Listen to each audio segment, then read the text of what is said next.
చలికాలంలో చలి తగ్గాలంటే ఏం చేస్తాముల్లా? ఉడుకుడుకు ఛాయ పొద్దుకు 4 మాటలు తాగుతాం కదా. అదే కొంతమంది అయితే వేడి వేడి మిర్చీలు, బజ్జీలు, పునుగులు తింటారు. ఇంకొందరేమో స్వెటర్లు వేసుకొని తిరుగుతారు చలి పెట్టకుండా. కానీ ఇంకొంతమంది ఉంటారుల్లా, వాళ్ళని ఇవేవి కంట్రోల్ చేయవుల్లా, అసలు లెక్కకే రావు. ఇక వాళ్ళ గరం కావాలంటే నిత్యావసర సరుకు పడాల్సిందే.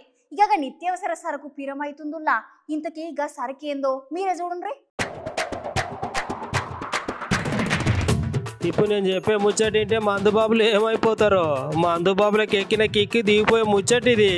అవునల్లా పొద్దంతా కష్టపడి చేసిన కష్టాన్ని మర్చిపోదామని పొద్దు పోయినాక బుక్కిడంత చల్లగా తాగుదామంటే సర్కారు ఇప్పుడు రేట్ల సుతం పెంచబట్టే.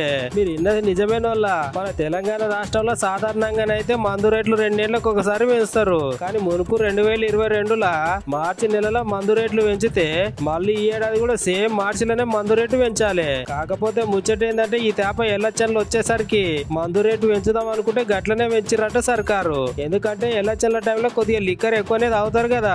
ఇంకా అప్పుడు పైసలు పెంచితే ఎట్లుంటదని అప్పుడు ఎట్లున్న రేట్లను అట్లనే ఉంచిర్రంట.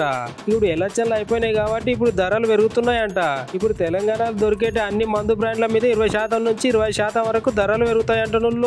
మన తెలంగాణ సర్కార్కి 17 మందుతోనే మస్తుగా ఆదాయం వస్తున్నది. ఏకంగా ఈ మందుతోని దగ్గర ఏం తక్కువ 37,000 కోట్ల రూపాయల ఆదాయం వస్తున్నదంట సర్కార్కి. అయినా అన్నలు మీరు ఎంత రేట్లు పెంచినా మందు రేట్లు దించినా కూడా తాగేటటువంటి 20 నుంచి 20% కాదు, మీరు 100% పెంచినా కూడా తాగేటోళ్ళు తాగుతారు. తాగడం అంటే ఒక్కొక్కరికి పంచ పానాలే.